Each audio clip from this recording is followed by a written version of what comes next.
And we're good. Let's go, buddy. Welcome back, everybody. And thank you for being patient with us. As you know, we've had a last couple of weeks off ever since the NFL season wrapped up, as we had you guys covered throughout the NFL season, throughout the NFL playoffs, all the way leading up to the Super Bowl. So thank you guys for being a little bit patient as we took this little bit of a break after the NFL season officially wrapped up. But now we're back, and we're going to switch gears a little bit, switching to our NBA coverage. And we have a lot to get to today, as we haven't really fully jumped into the NBA coverage at all on this podcast so far because we were, following the NFL pretty closely for you guys here on 305 Takes. So, Angel, let's get right to it today.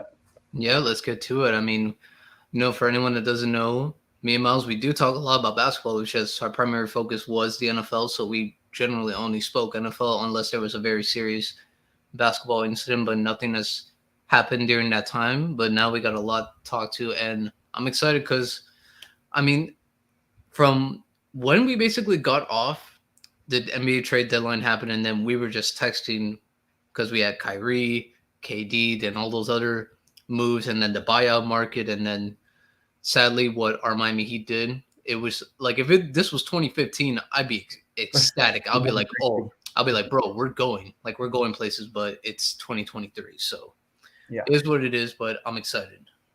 definitely, definitely. So let's get into our first topic. How many legit contenders do you think we have this year? So I'll read the standings in both the Eastern and Western Conference. I'll read the top six, the teams that are currently above the play-in tournament. So out east, we start off with the Bucks, who have been on an absolute tear. They've won 16 in a row, have taken over first place from the Celtics, who are second, a half game back of Milwaukee after this run that Milwaukee's been on. Third, we have Philadelphia, a very, very interesting team. Fourth, the Cleveland Cavaliers, who have pretty much stayed at that fourth spot pretty much all season. They're locked in at four right now. The Knicks, who have won seven in a row, currently sitting on a seven-game winning streak, come to Miami to play our favorite basketball team, the Miami Heat, later on tonight. And then at six, who they're still fighting, but I don't know how much fight they have left. Is the Brooklyn Nets after everything that's gone on with them this season and with trading their two best players away from the team. They are currently still sitting at six, right above that play-in tournament, above our team, the Miami Heat, and then followed by the Hawks in eighth. Then out west, Denver's pretty much locked up and ran away with this one seed. They're currently 5 games above the Grizzlies, who those two teams do play tonight. So you have Denver at number one, Grizzlies at five. I mean, at number two. And then you have the Sacramento Kings, who, similar to Cleveland, have been in that three spot all season in the West, and they have a 3 game lead over Phoenix, who is number four. And we haven't talked about them now with Kevin Durant as he played in his first game against Charlotte a couple of days ago. Fifth, the Golden State Warriors, who somehow, even without Steph, are on a 4 game winning streak, have been holding steady while they wait the return of Steph Curry from this leg injury. And then you have the Dallas Mavericks at number six. And this is where things just get really, really interesting in the West because the Mavericks are currently 33 and 31 at number six. The Clippers are 33 and 32, a half game back in seventh. The Timberwolves are exactly 500 at 32 and 32, exactly a game behind the Mavericks in eighth. And then the Jazz, man, the fighting Jazz, who we thought, when they traded Mitchell, when they traded Gobert, this was one of the teams that was going to go all in on the tank sweepstake to get Victor Wembanyama. But they're currently still in the play-in, same record as the New Orleans Pelicans, who have been without Zion for a good chunk of the season so far. And those are your ninth and 10th seeds. And then one team we did not mention out west is the Los Angeles Lakers, who don't have LeBron James. And the current report yesterday He from the might team need surgery. was that it's going to be 3 weeks till he's even reevaluated, which does not mean 3 weeks until he's back out and playing, 3 weeks to see where he is at that current moment. And my guess would be, depending on how that 3 week stretch goes, if they haven't gained any ground, we might have seen the last of LeBron James this season, just depending Yeah. on what the team can do without him during this stretch. But so after going through the standings, Angel, who do you think we have as legit contenders this year for an NBA championship? Honestly, I think it's down to like maybe 4 teams. I think the Bucks are definitely there. I really like the Celtics. I if to me, it's like a whole 180 with them. Last year they were so good defensively. Now this year it's the complete opposite. Defense, they're not really that great. Offense, they're unstoppable. And then out west, as much as I love Jokic, I I feel like it comes down to the Warriors. I think the Warriors are still a legit contender to win. And then honestly, man, I really like how the Kings play basketball. I really like the Kings because the Kings are young. And then when you have Malik Monk coming off the bench, I like that a lot for them because you have Fox, who's been playing a lot better this year and he's played more to his game. Sabonis has been a great addition for them, and he really does help a lot when it comes to controlling the offense. And they still have Herder, who can knock down some shots for them. I mean, they have a good overall team. I just wish the Kings would have done something at the deadline to really help them. But it's hard to do deals when you want to keep the chemistry. Because I mean, if Denver would have got something in scoring off the bench at the deadline, I would totally pick Denver. But I can't at the moment just because Denver has been like one of those teams you expect so much, but they always come up small for me. So you got two teams out east. You got Boston, Milwaukee, and then west was Kings, Warriors. Kings, Warriors. I do like it. I do like it. So you got four in total that you could see as legit playoff contenders or championship contenders. Yeah. So for you, that leaves off Philly, which I personally agree with you. It's not even necessarily that I don't think that they have a shot. I actually like the lineups that they can put out there, especially now that they have Melton in the starting Yeah. lineup and bringing Maxey off the bench. I really think that's a good group for them. And my thing is just that with Philly, They especially now always that come up small. it's just I would have to see it from Embiid because I just don't think personally I just don't think we're ever going to see it from Harden. I think that's honestly going to be on the tombstone of his career. Like just came up short consistently over and over again in the playoffs. But And plus, the at this thing, point in his career, he's not the scorer that he was in Houston. He's a playmaker. That's all yeah, he is now. he's definitely not the same player that we've seen. It's not the same iteration of James Harden that we've seen throughout his career. We've had some injuries catch up, and now just he's definitely the second best player on this team. But my thing is just that Embiid, if he can go and he can stay healthy, because he does get some weird injuries, whether it was the facial injury he suffered last year against Toronto, which impacted his availability against the Miami Heat, which was greatly appreciated for us as Heat fans. But Embiid would be the one that scared me because he can just go on a tear. And when you look out east, it's like, all right, Milwaukee, I think, is definitely personally, I think Milwaukee, and not just because of the run that they've been on, I think they're the best team because they've been on this run. They really haven't had Middleton all, healthy all season, but they still have Drew. The three-man lineup of Drew, Giannis, and Brook Lopez is really, Dominant. really tough to play to score against. Like that's a really good defensive trio right there. So I personally think Milwaukee's probably the crown jewel that we have in the NBA right now. I would also go Boston. I think those two. It would not be surprising if they represent the East for me. But personally, I I like this Cleveland team. I love Cleveland, but man, it's just I'm always scared for off the bench because Karis LeVert has, well, at the point of recording, Karis LeVert has been on a bad stretch lately. So if he was like at his usual like 12 to 15 points, I would totally pick them because I was like, it's great to have him coming off the bench for Mitchell, Garland, Evan Mobley, or Jared Allen, whoever you want to replace, and bring him in to at least for like 10 minutes and maybe get you like a quick 8 points. I would love that. Yeah, and that's just my thing with them, and it's another problem that I have with the West team that I'm going to bring up in a little bit. But so I think they have four phenomenal players, and they're all relatively young with Garland, Mitchell, Allen, and Mobley, and I think they all play really well together, and that's a really really strong lineup. The problem is they don't have that guy that if you leave alone in the corner can hurt you from three or can be your defensive stopper. So you don't have to have Mitchell and Garland, exude so much energy on that side of the ball. Because whether it's Karis LeVert, whether it's Isaac Okoro, whether it's Seti Osman, like these aren't guys that even in the regular season I'm afraid of. And then especially in the playoffs when all the focus is going to be on the two guards and how they can affect the game offensively. Though that's the position that I think is going to win or lose for them. But if they had somebody in that position, if they had a real 3-and-D guy, if they just could fill that position, I would really really take them serious as a playoff or as a championship contender in the East. And then out west for me, I'm going to have to disagree with you just because I think their team is about at the apex as you can have is Denver, Yeah. because they do have the struggles. They definitely are going to be struggling defensively, I think, throughout, and especially depending on the matchup. I think there's just going to be times where they're going to have to be like, all right, we're going to have to outscore you guys, and it's not even necessarily like we're playing bad defense. It's just a bad matchup for us personally. And but I think right now the fact that they have Murray and he's looking like he's getting even healthier and shaking off some of that rust that we've seen a little bit throughout the season with him. They have Porter. They Aaron Gordon's been, I think, the best version of Aaron Gordon that we've ever seen since he's been in the NBA.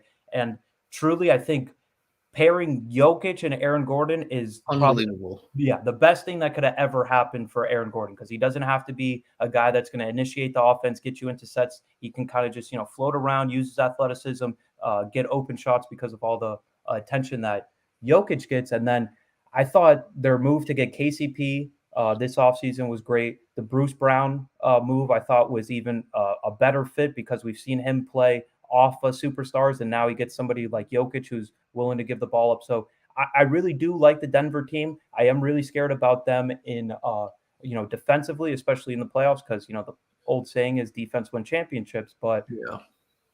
I do like them. I'm gonna go my next two for the West. I don't. It's the same problem I have with Cleveland is Phoenix. Yeah, Phoenix they're so top heavy. That's the So problem with Phoenix, because getting rid of Cam Johnson, you got that off your bench. Obviously, you're gonna have campaign back, but I mean, we've seen in history, and it's not due to his fault. Chris Paul usually gets hurt in the yeah, playoffs. yeah, that's going to be a serious. It's going to be a serious question for them. Is one, how much can you rely on Chris Paul? Because in that first game that they did play, he had 10 assists, but he only had 2 points. He had more turnovers than points in the first game that they played together. And then so it's similar to Cleveland. You have four guys that you think you can rely on.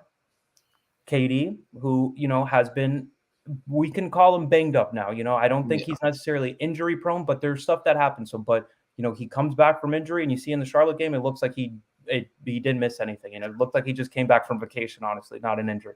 You have Booker, who has been in and out the lineup this year, but hopefully he remains healthy. I think that's. I mean, I was going to ask you later. Is that the best 1-2 punch we have?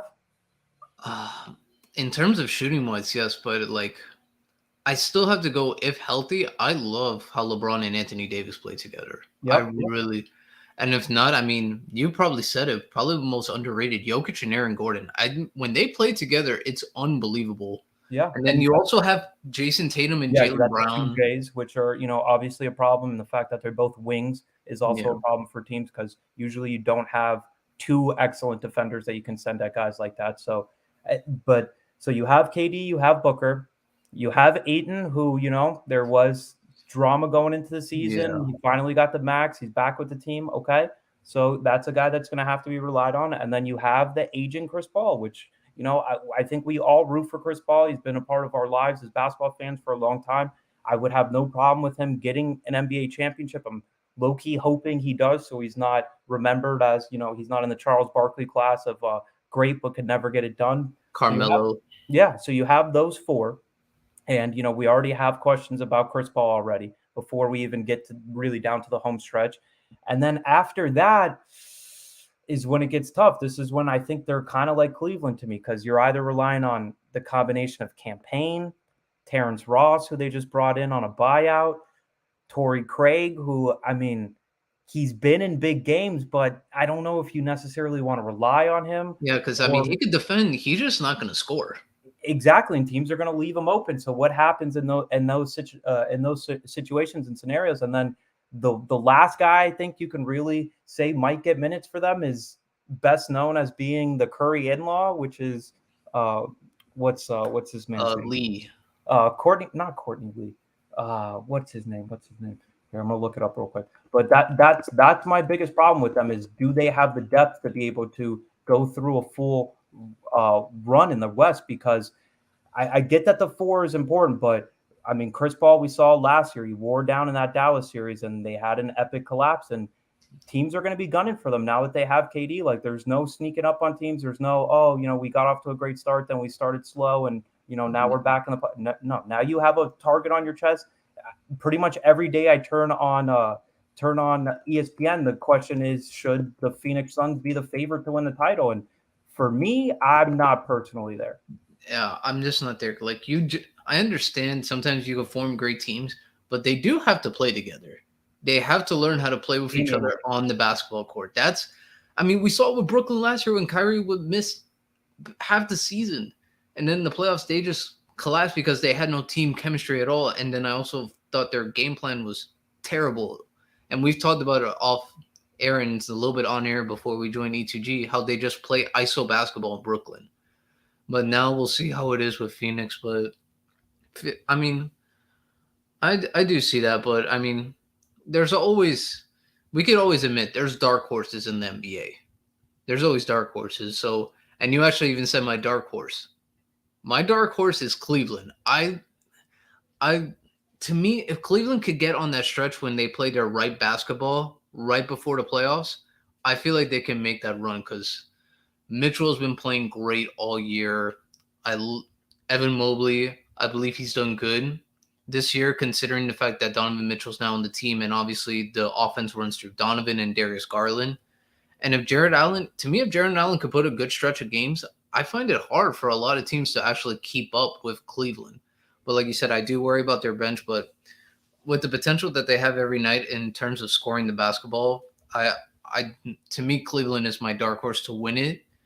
And this team would be my dark horse to win it if he was healthy. The Lakers. I genuinely really like what the Lakers did at the trade deadline because I like adding Malik Beasley, D'Angelo Russell. I thought that was a good fit, and we saw the couple of games he played before he got hurt. He played well with Anthony Davis and LeBron. And Vanderbilt. I didn't see this Jared Vanderbilt at all in Utah or Minnesota.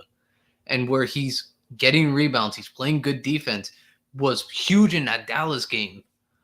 And so to me, if they would have started off the year and they were like around that 8 or 9 seed, I would say that would be my dark horse.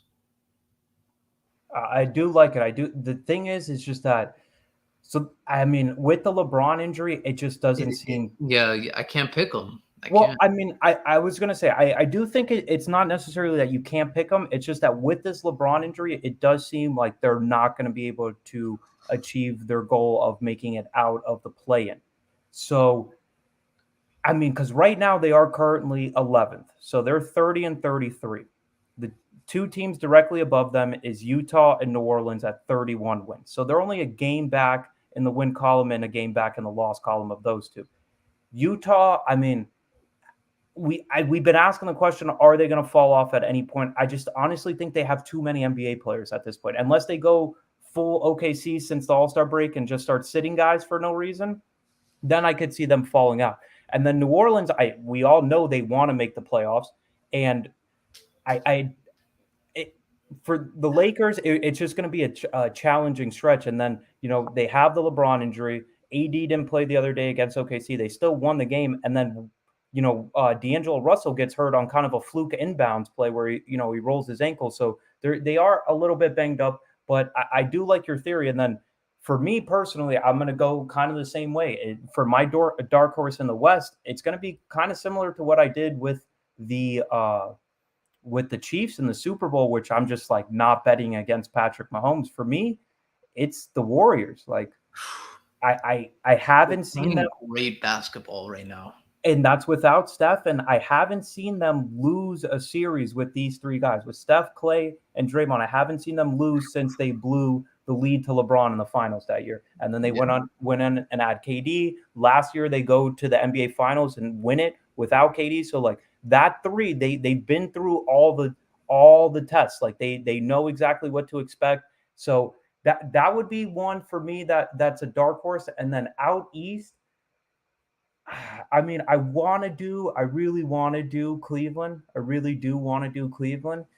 It's just that for me, I think really it's still the bench. The bench is not strong. It goes to bench, and then I really think it's Philly I mean, I really think it's Boston and Milwaukee are like Yeah. clear favorites in the East. So like, if I'm just gonna throw a dart at the board, just because I kind of think they've already been playing playoff basketball and they're not a team that's afraid to grind it out, would be the Knicks. I do like how the Knicks have been playing, but I just don't know once playoff time. All right, once teams really zero in on Jalen Brunson, Who's gonna get you a bucket?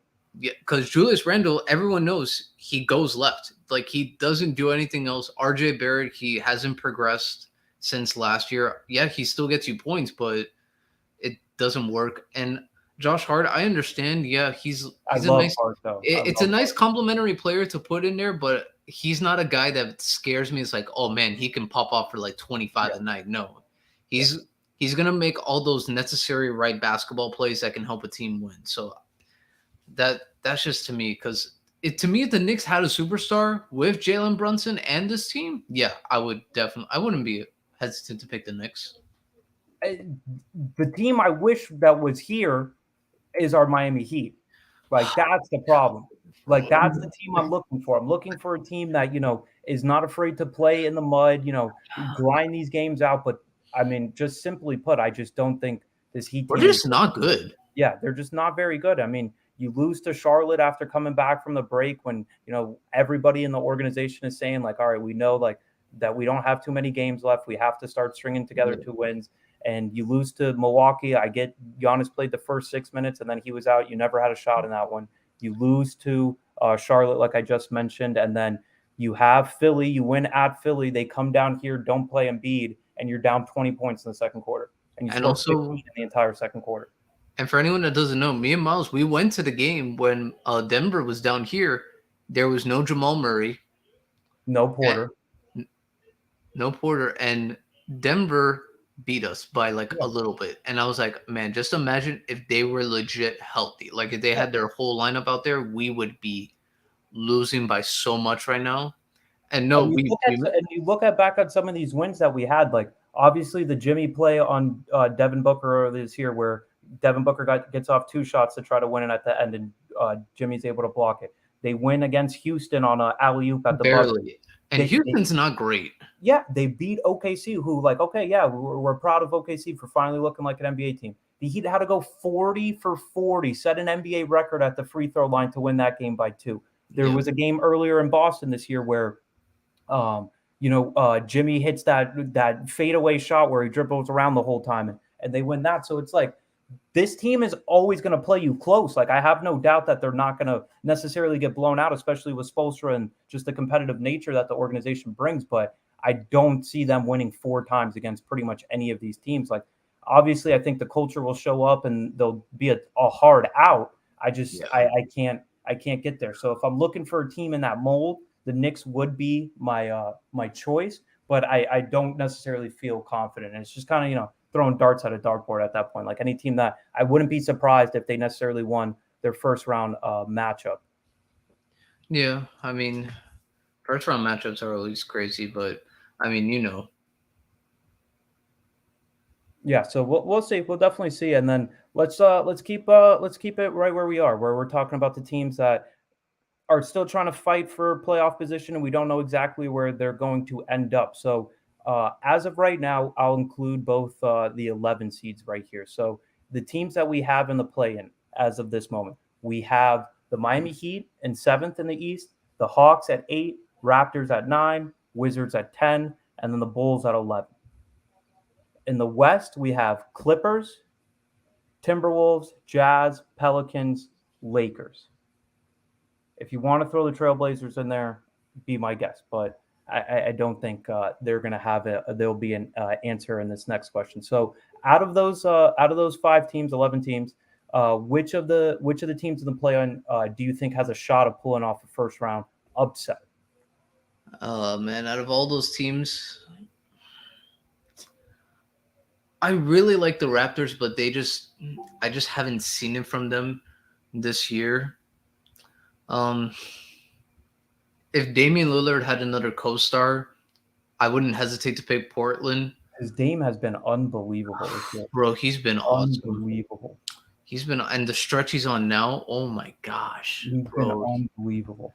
So I wouldn't hesitate, but the Pelicans, I really like the Pelicans as a team. They just haven't made the progression, and then Zion getting hurt again, that just that just kind of hurts my confidence. And I do like Dyson Daniels at point guard, but it's I just feel like right now they're in such a win now mode. They really need a point guard who's established in the NBA that can Yeah, play and really run an offense. especially in the playoffs. Yeah, because I do think Daniels could be a solid guard, but it's too early. So out of all teams, I would say the Raptors because the Raptors still have a good team. And they're long, and they made the addition of adding Jakob Poeltl, who a lot of teams were rumored to be interested in before the trade deadline, and that was their biggest need is that okay, we have all these 6-7 guys, but we don't really have a true center, and he might be unspectacular, but he does a lot of the little things, whether it's rebounding, being a great rim protector. He's also I have been noticing like all of these centers now, like if you can't shoot, you have to be able to pass the ball. Yeah, And he's actually pretty good at passing the ball. yeah, So no, he's solid. yeah, he's like a good connector for them. He's not like okay, like let's go give him the ball down the post and tell him to get us a bucket, but he can get you guys into offense. So I do like that. It's just they go so hot and cold, and Van Vliet just has not been able to find it offensively this year. He's just his shooting has just been really, really bad, and he's always going to struggle because he is one of the smaller point guards. There are some passes that he's not going to be able to make, and some defenses that are really going to bother him. But if I'm looking at it, so in the East we have right now Milwaukee and Boston as the 1 and 2. So whoever wins the play-in will play them. So I really don't think anybody would have a shot against those two. If I had to pick, I would go the Heat. Just maybe they bring out some Jedi mind tricks, and they We beat Boston. yeah, they form the wall against Giannis again, and Milwaukee just short circuits again. Like Oh, kind of like how we saw in the if bubble. that were to happen, oh man, Heat Nation, bro, I don't think we'd be talking more smack than we ever did. And that would scare me as a Heat fan because I don't know necessarily what the future would be of this team. But Yeah, if they pull off a lower seed upset of one of these teams, I can't even imagine what this organization is going to do with this current team. So yeah. that would be one for me in the East. And then in the West, there's a couple teams that I truly do like.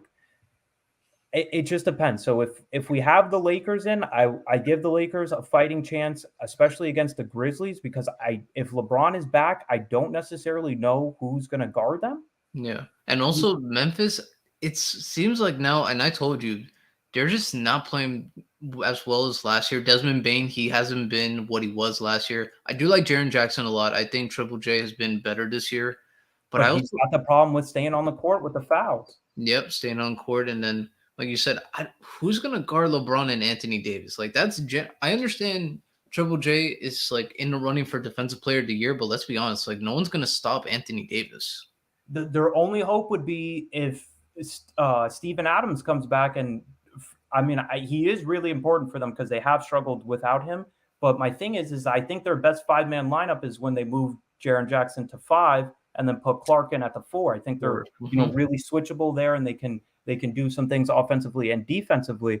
And then another concern that I have, like I really like Jaw. He's one of my favorite players to watch. But like we've mentioned multiple times, the playoffs are a different game, and Jaw is shooting 31% from 3. So Yeah. as much as exciting as he is in transition, and the dunks are amazing, when the defense is really focused and those You transition got to be able to opportunities hit those shots. go away, yeah, is he going to be able to knock down those shots? And I know this was talked about when they traded for Luke Kennard, but they are the worst jump shooting team in the NBA, Yep. and they're going to have to make open shots, and teams are going to leave Dylan Brooks alone, and he likes taking 15 shots a game for some reason. Like that's just his thing. Like he's like every day he wakes up, he's like, all right, I'm going to have 15 shots. No matter what happens, I'm getting 15 shots up in this game. And we talked about it the day that this happened. We didn't like the DeAnthony Melton trade. I thought losing Melton was going to hurt him a lot. And losing Anderson to somewhat has hurt them because Anderson was a playmaker. He's been really good this year for Minnesota. Yeah. He's a playmaker. He'll make the right basketball plays. And Melton could be a microwave for you at some moments where he can hit some shots. So Memphis, I do like some of these teams in the West, though, because I mean, if you're telling me again, I think it would be Memphis is the team that is the most suspect. Because if you're telling me Zion comes back, we'll see, we'd have to see how healthy he is. But Yeah. I mean, Zion in a 7 game series is going to be a problem. It just depends on if he's ever going to play in a 7 game series. And then I don't know who on the Grizzlies can guard Brandon Ingram, and then you have to kind of like switch with CJ. Yeah, there's definitely some matchups, and if I was one of these teams in the play-in, I would be more likely gunning for Memphis because the thing is that Denver's got that 1 seed pretty much locked up, and no one's going to really match up with Jokic. Like you can say you can try to bother him, but you're going to have 2 handfuls with Nikola Jokic this year, and with that team, honestly. Yeah. That's the thing. The only thing that also sucks is that teams in the playing tournament, they're also the ones that's like, dang, if we didn't make the playing tournament, we could have been a lottery pick. So next thing you know, they could have got some player eventually that will see like breakout nets here as a rookie.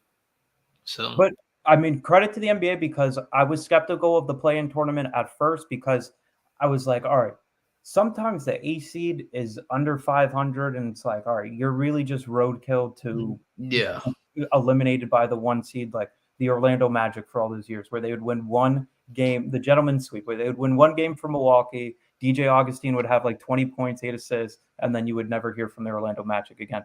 But it does, especially in the West. The East is very interesting because you have a team like Chicago who decided to keep all their guys. They're still currently sitting in 11th.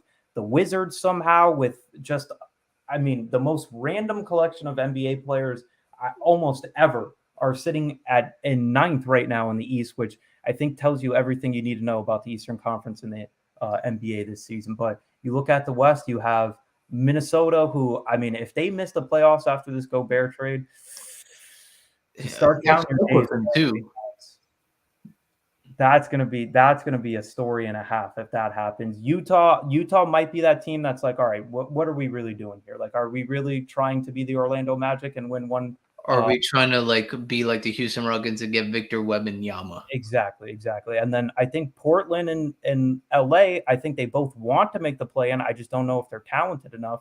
So it'll be interesting to follow this down the stretch because that West, especially from 5 on down, is only separated by a couple games.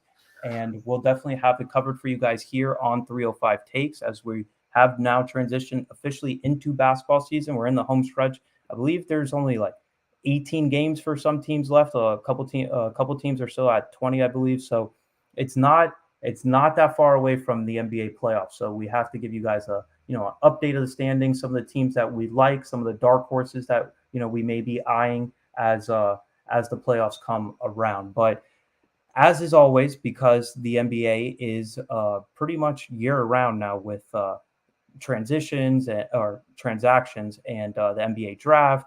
And we have a very, very unique player coming in this year, probably the first can't miss prospect since I would say Anthony Davis. And if you want to go a little bit before that, I would say since LeBron James in one Victor Wembanyama, who I've read some very interesting reports. I know ESPN sent Brian Windhorst over to Paris to interview him.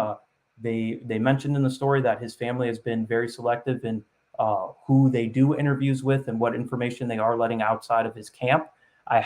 In that article they did note that he is listed at 7'5", and they said he might be the first NBA prospect to be lying in the opposite way about his height because there are reports that he is a solid 7'6" without shoes on, and that they're worried that teams are going to start asking more questions like, all right, what is like, are we really about to draft this guy who is physically unmatched as far as what we've seen in the NBA before? So let's look at the 4 bottom teams that we have in the NBA right now.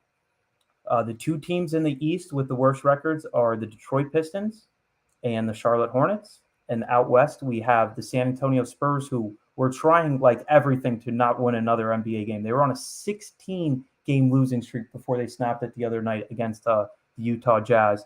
And then we have the Houston Rockets, which I don't know if you guys saw this, but there was an interview. I don't even know if this reporter knew who it was at first, but it was in Mardi Gras, and it was, a local news channel in Louisiana was interviewing people who are participating in this Mardi Gras parade. It just so happens that one Tillman Fertitta, the owner of the Houston Rockets, was not only participating in the parade, but had one of those masks where it's like half of your face, the masquerade mask. He had one of those on and a chest full of beads. And he was asked like one question, and he ended it by saying, "We're rooting for Victor." So we know exactly what the Houston Rockets game plan is going into the rest of the season. We know what the Spurs are. So out of these four teams, whose future would you rather have? Essentially, whose future do you think is the brightest out of these four teams that are trying to get Victor? If you are Victor, or if you were in his camp, if you had direct access to him, is there any of these teams that you would maybe say, hey, let's try to push a little bit harder to get over here? Because an interesting thing to me, I don't think there's been any, reports on it, but what happens if he's like, yeah, I don't want to go to San Antonio? Like, what happens if he pulls a John Elway or Eli Manning is like, yeah, Yeah, I'm and not he doesn't going. want to go there. Yeah. I mean, for Victor, if he wants to like really market himself and get like the most money he possibly can, I would say Houston. But in reality, out of all these futures, I honestly would take the Pistons because I do like the potential of Cade and Jaden Ivey playing together with a James Wiseman, and then you have Jalen Duren, you have Isaiah Stewart. You have some solid pieces there to actually build a team. In terms of like, I feel like they can be a really good team. Obviously, it will take a while because all these guys still have to develop in their games, but I really like what the Pistons have to offer in terms of a basketball team. But if Victor wants to market himself and be like in a big city and really like get the most out of like brand deals and everything, I would say Houston would be the team you would want to go to. But I just don't know how you would fit because Jalen Green and Kevin Porter Jr. are so on ball. I don't know how they will do once Victor basically comes in and kind of clogs up the lane. Yeah, and Houston is in a fascinating situation in my opinion, because they got the number 3 pick last year. They used it on Jabari. Jabari Smith. I almost called him Jabari Parker.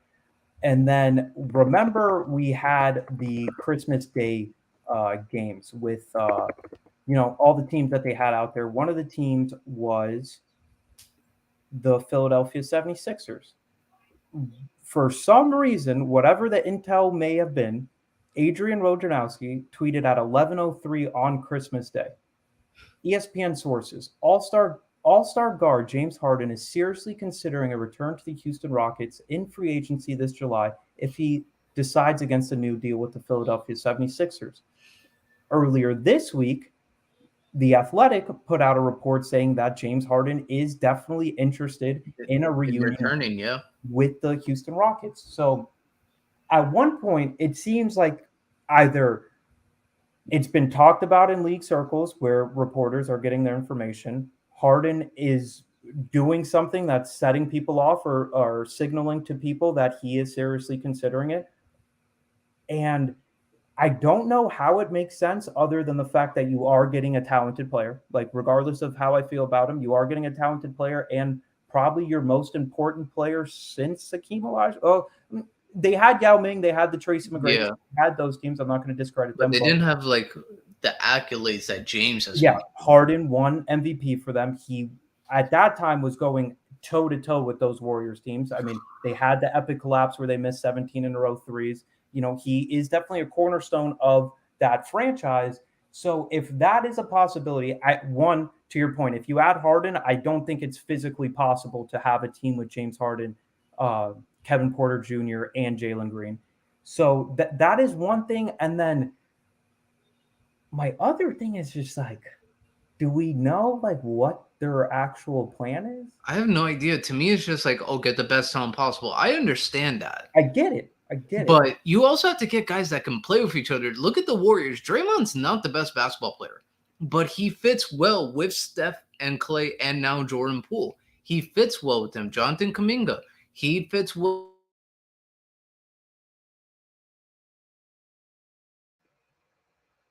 I think we may have lost Angel there for a little bit as we were talking about the Houston Rockets, and I was trying to pull up their roster as we were speaking. Oh, you got me now? I do have you. Do you have me? Yeah, now I Okay, got it. cool. Yeah, so we were talking about the Houston Rockets, and I was trying to pull up their roster as we were speaking, as you were going. But like, if you look at their roster, it's a bunch of guys that are under 24. Their two oldest players are Frank Kaminsky and Boban, which, veteran guys, you need guys like that. But everybody else basically is a young guy that's trying to prove himself. They have Ty Washington, who they drafted this last year, Jabari Smith Jr. Yeah, Jabari Smith Jr., who they drafted this last year, 19. Alfred Sengun, who I really like, is a solid center, is one of the new age centers who can be a stretch, can set up your offense. They have Kevin Porter Jr. They have Kenyon Martin Jr.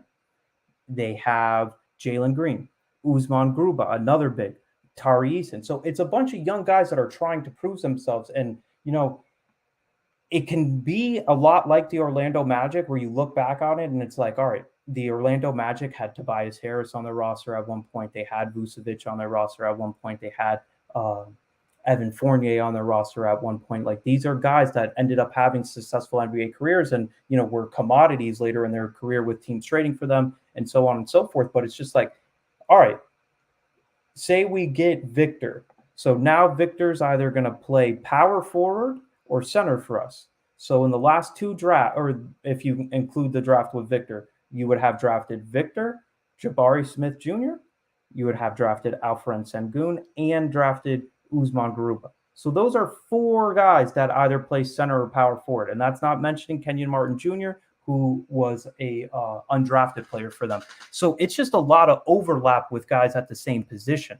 So that would be my thing about them. And then if you add in the fact that they do want to go after James Harden, it would be a very weird situation. And I mean, for as much as I think Victor is going to be really good in the NBA, I do think it's going to take time because, one, I think he's going to look a little bit awkward because you're talking about the best athletes in the entire world playing on the NBA, in the NBA.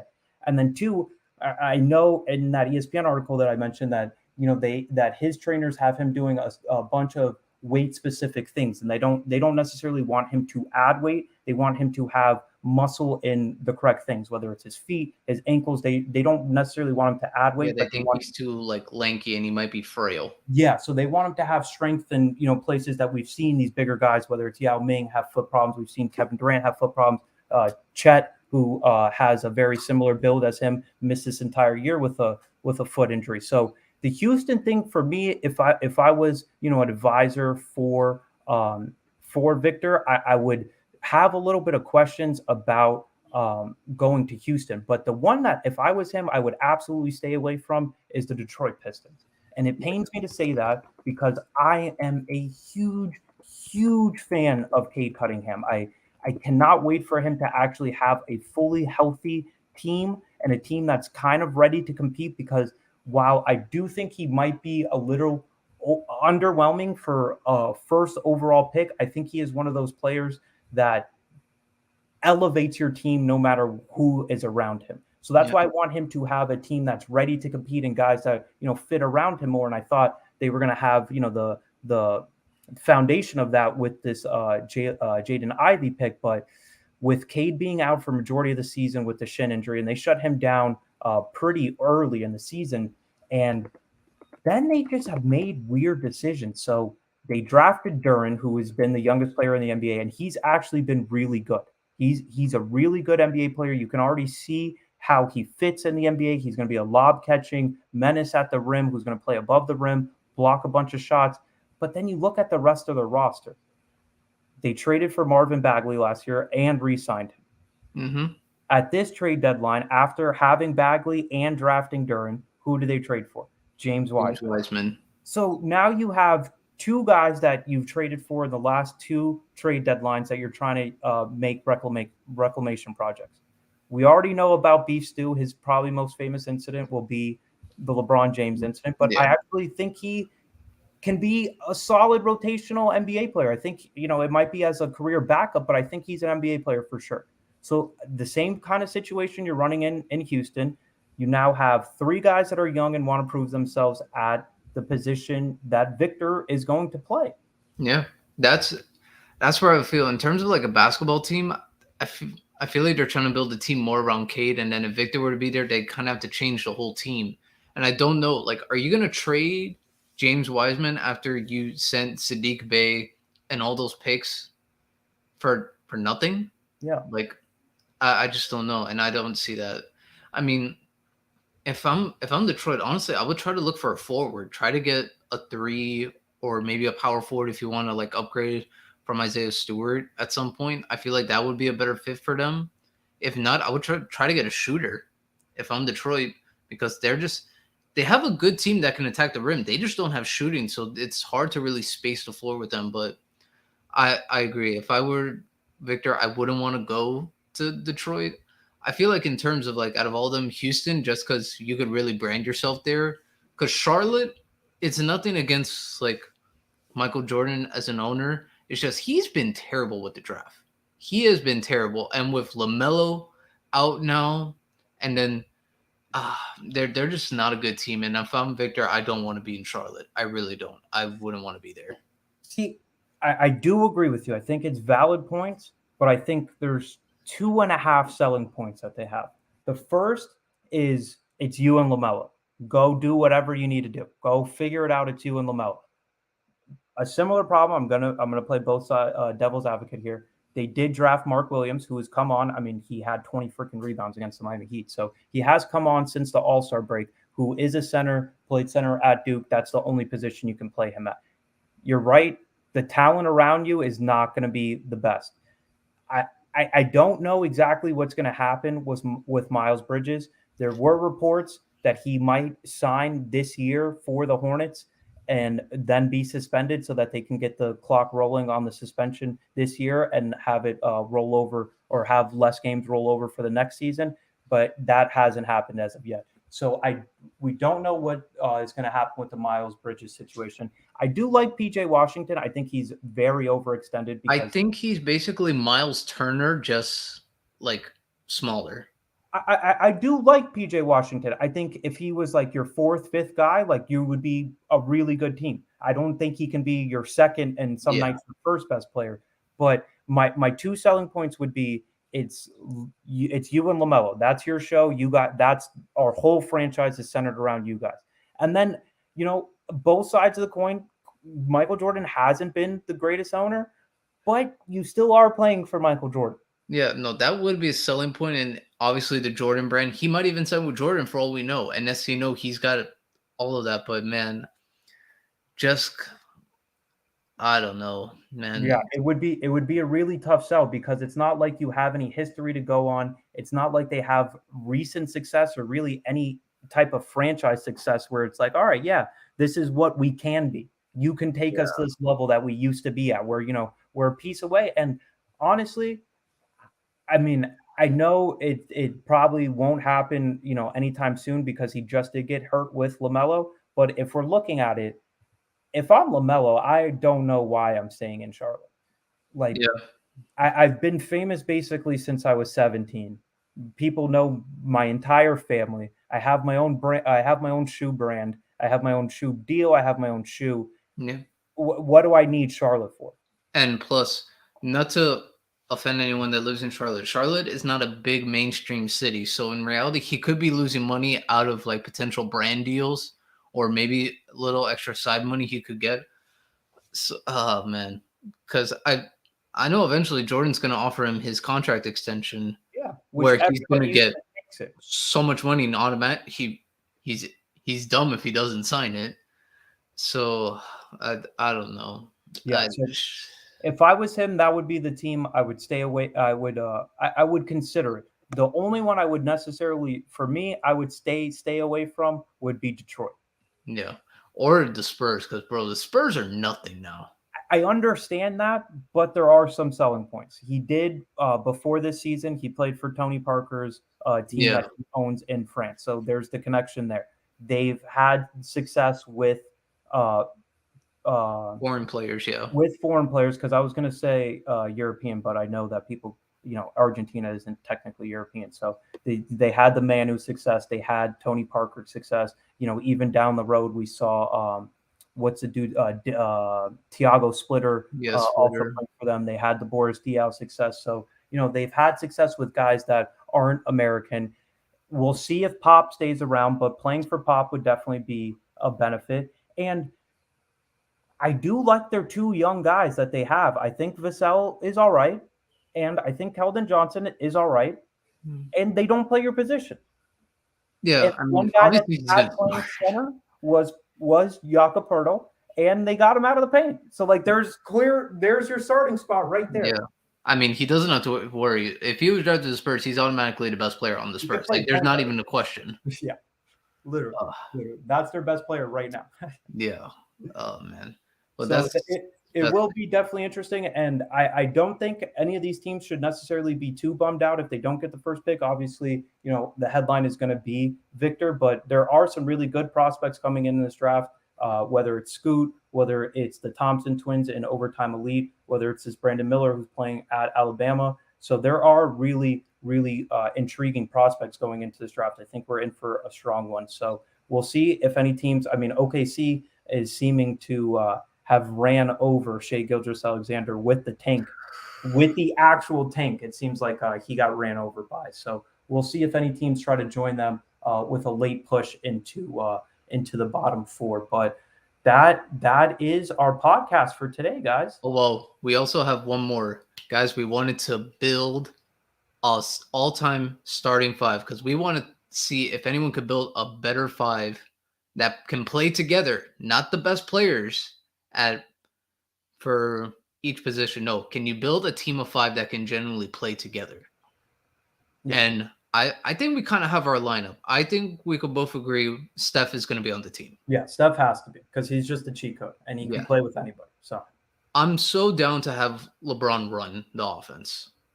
yeah, with Steph off ball, that would be insane. All right, who else do you think we should have? So we have Steph and LeBron. Yeah, so it depends. Are we going to play LeBron at 3 or are we going to play him at the 4? That's my I'm biggest okay to have him at the 3. Okay, I'm down for him to be at the 3. So, and then for me, it comes down to what era are we necessarily playing in? Are we playing in this new era with space and pace? Are we playing, a little bit old school? We're going to drop the ball down to the center. Either way, Yeah. Either way, at the 4, I'm going Tim Duncan. Yeah, you have to. Mr. Fundamentals. Mr. Fundamental, get that basketball, the basketball IQ combined between Tim Duncan, LeBron James, and Steph Curry. And he plays team basketball. He's willing to share the basketball.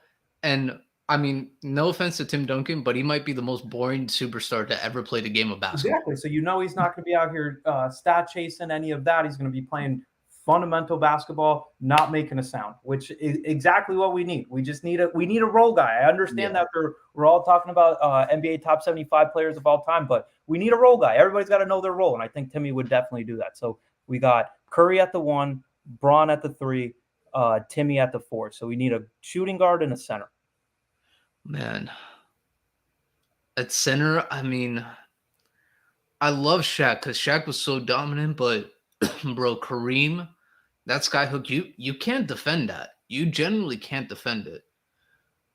Kareem at the 5, I like it. All right, so Kareem at the all right. Since I got the center, you could pick the shooting guard. So we have on our team the number 1 and number 2 scoring leaders all time in NBA history, with Steph Curry, the best shooter of all time, and Tim Duncan, arguably the best power forward of all time. So at the shooting guard spot, see, this is probably going to cause some debate because obviously you have some people's GOAT, Michael Jordan. You have a guy in Kobe Bryant who is a legend and has, one of the strongest followings of all time of any NBA superstar. And then for me, the guy who I think you probably should put, I'm going to put Dwayne Wade. I don't mind that because Dwayne plays very good off ball. Wade plays good off ball. He's played off ball with LeBron before, so you have that chemistry. And Wade is one of those guys where, all right, he knows where he stacks up, so it's not necessarily always a competition to show you I'm the best, which I think you would get with either Jordan or Kobe as your selection. And Wade's going to play defense. Yeah. He's going to play defense. Nothing against Michael for making all those like defenses, but Wade is so good with blocks, steals, and this new era of basketball where it's really like you have to push the pace up. Wade could do that. Wade was unbelievable with the transitioning with this. So I don't mind Wade. So like all right, so let's review. We got Curry, Wade. Oh well, all right. So 305 takes all-time starting five. Let me hear it. Steph Curry, Dwayne Wade, LeBron, Tim Duncan, and Kareem. I Okay. think those five play Love well it. together.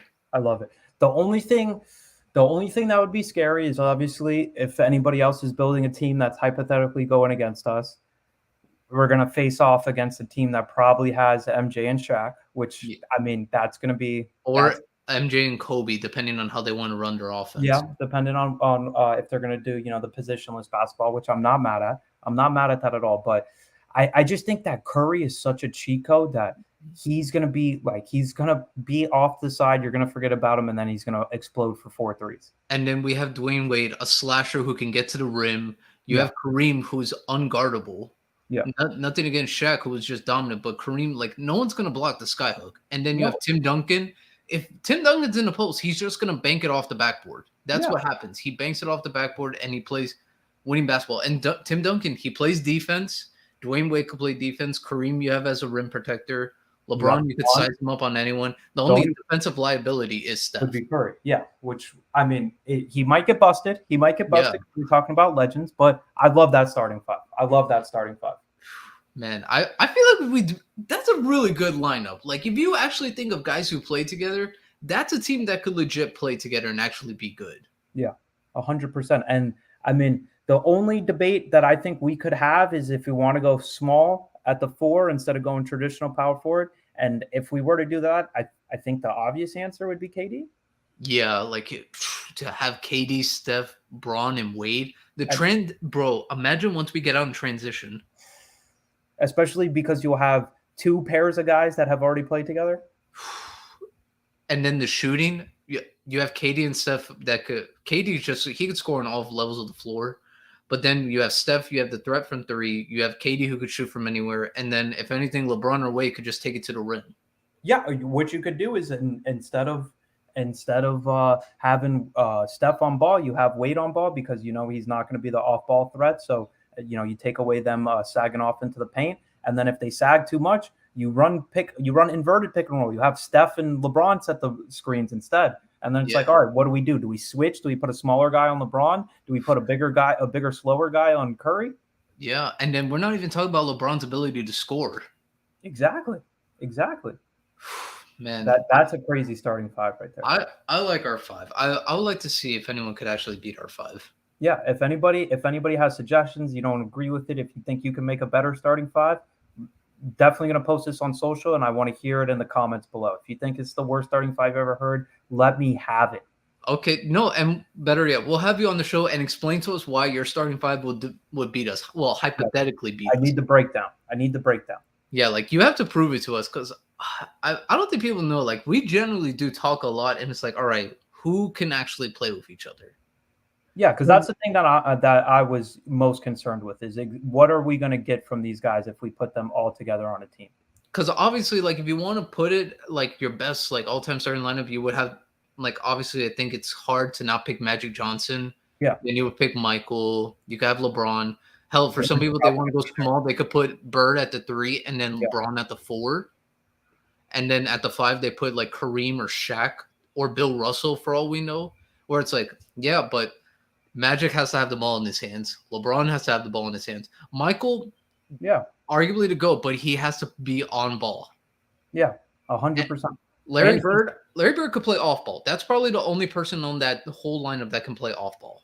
And at some point, that ego is going to take over. You're going to get some MJ isolations in there. Yeah. At least on ours, there's no ego. Well, I don't know. Maybe Kareem, maybe, but outside of that, I don't think anyone else. Yeah, I think we got a really solid starting 5 there. Man. Oh, well, guys, this was fun. And next time we do meet on the podcast, we do have a topic. And this one, me and Myles are still trying to think if we're going to do it serious or funny, but we're going to do second chance. Yeah. Who in the NBA would you have given that second chance or at least a heads up? Yeah. It's like, hey, do this because this is going to happen. This might alter your career if you play tonight. So don't ask me how I know, but I'm from the future. Don't ask me how I know. And it's like, why are you telling me? Because I really believe your career could be somewhat great or just not that bad. Uh, So instead of Last Chance You on Netflix, this will be Second Chance You. second chance you. So we definitely have that. We enjoyed it, and I think we'll send it off because we'll see you Yep. guys next week. Peace.